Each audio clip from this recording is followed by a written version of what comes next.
What other victim of a crime do you put in jail to protect them? Bill services, what other child who is raped and kidnapped do you put in jail to protect them? That is an excuse that can no longer be accepted, and it angered me. And it compelled me. The buyer should go to jail. The child shouldn't. And that started this fight.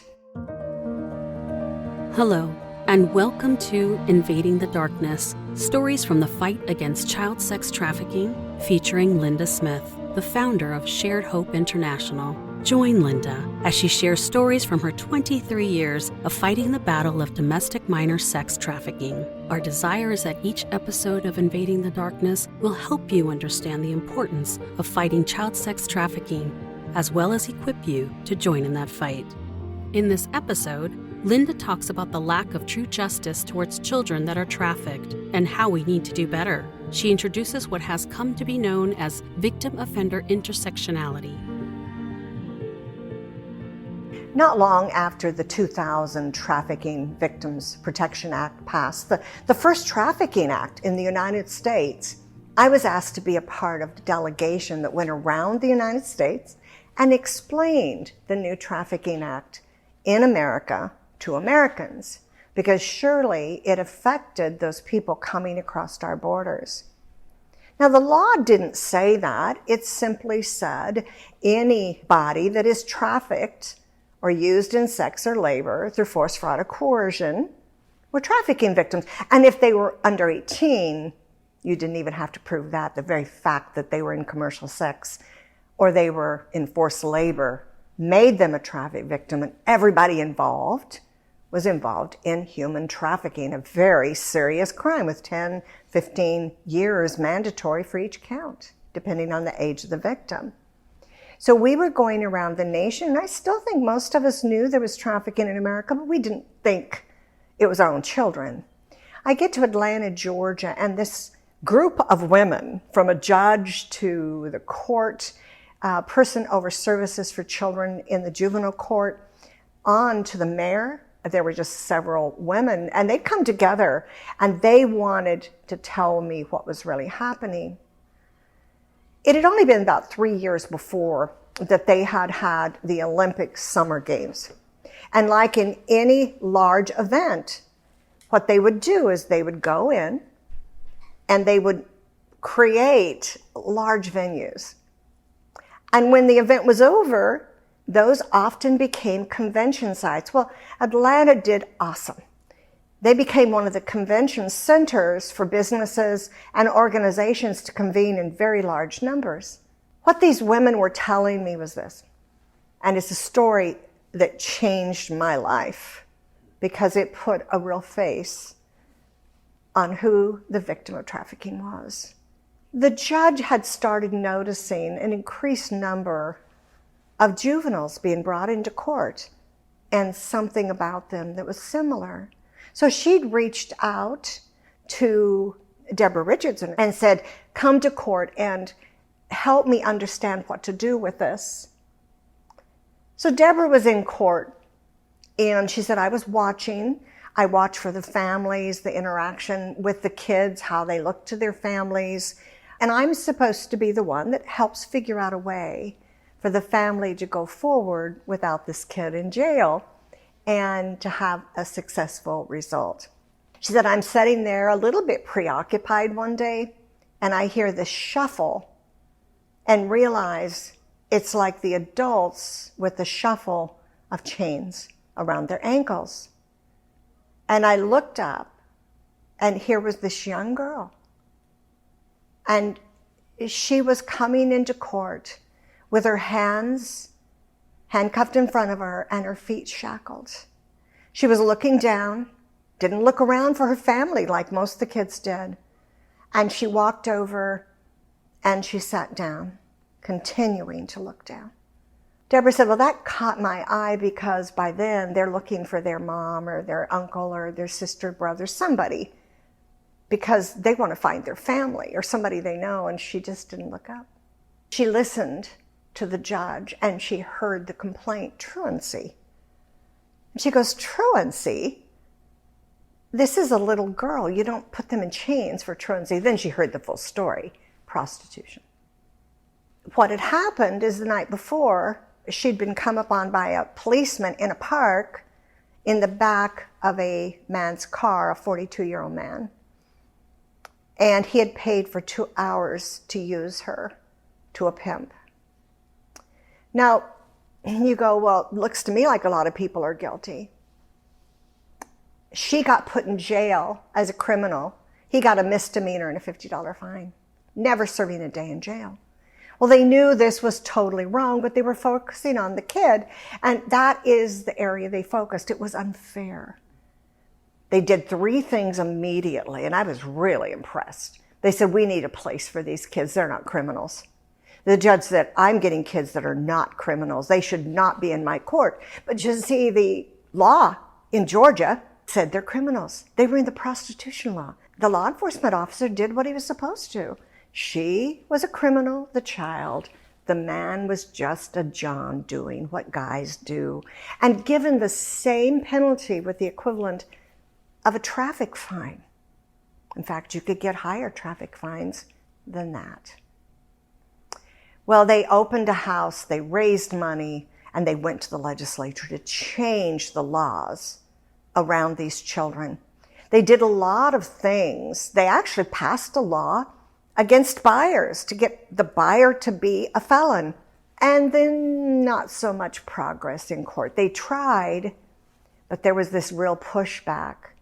And it came throughout the nation. It wasn't just in Georgia. And that was, you have to keep these kids in jail to protect them.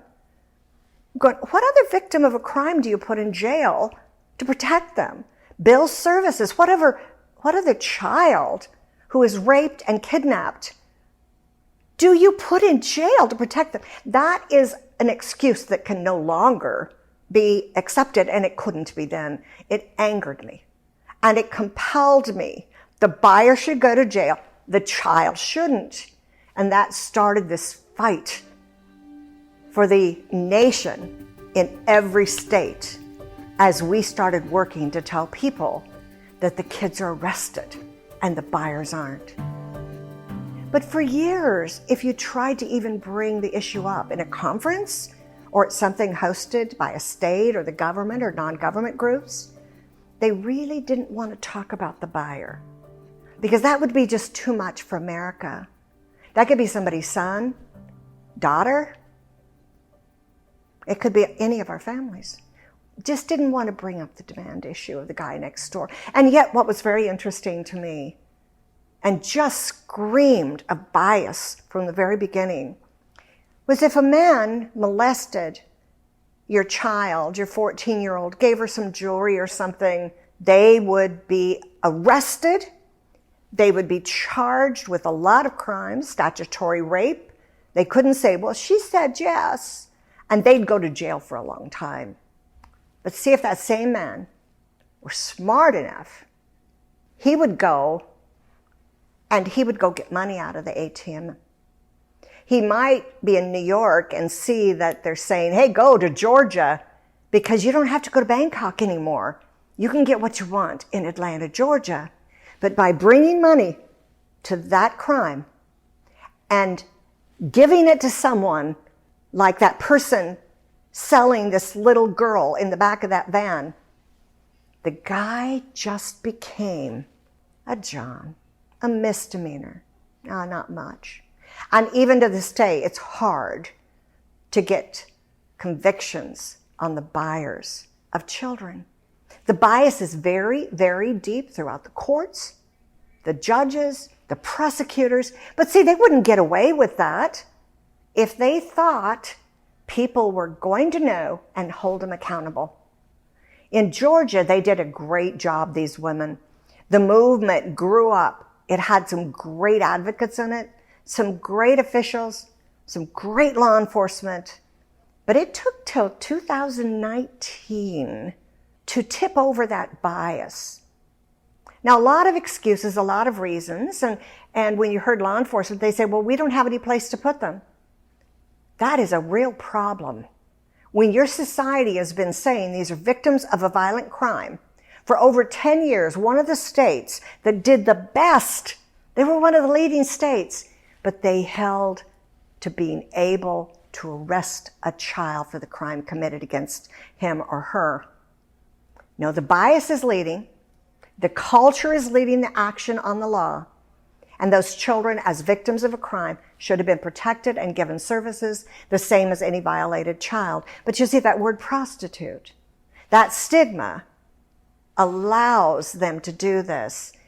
The system, the people, and just like before, this little girl was brought in by somebody's dad, probably, who was a policeman. He was doing what the law said, what the culture said. So today, in 19 states still, not Atlanta, they finally changed their law on arresting the kids in 2019. Kids are able to be brought in, put in jail, or charged with prostitution so they have something to hold over them as they control them or try to control them. It isn't effective. They run back to their pimp. It isn't effective because it just fulfills what the pimp has told the child. And that is simply this, that you're a prostitute and you go to jail. See? So the girl or the boy knows the pimp is right. And that law that says they're a victim of a crime, they realize they are the criminal, not the pimp, not the buyer. The good thing is this little girl came before women that fought to find a way for her to have services, her to be protected, and her to understand who she was. There was a 10, 11-year-old that was right after her, and they developed what was called Angie's House for the girls like this. Good answer. All over the nation, we're seeing trends.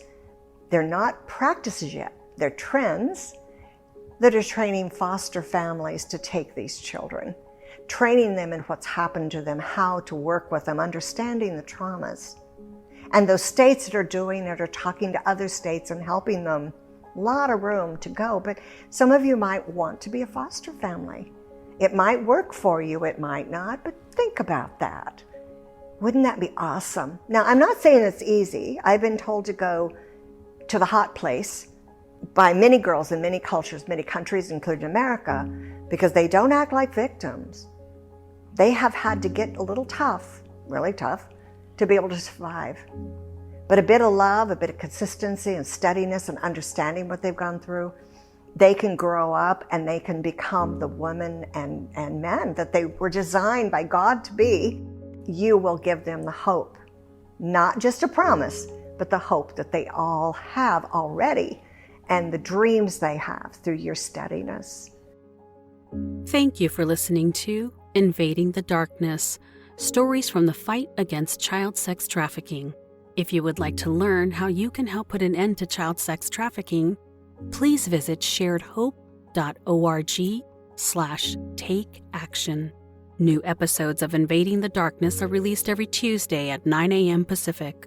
If you have enjoyed this episode, please consider leaving us a 5-star rating as well as a written review. Join us in episode 11 as Linda shares a very personal story that will bring more clarity to what victim-offender intersectionality is and how it affects survivors. We hope you will join us. Thank you again for listening to Invading the Darkness.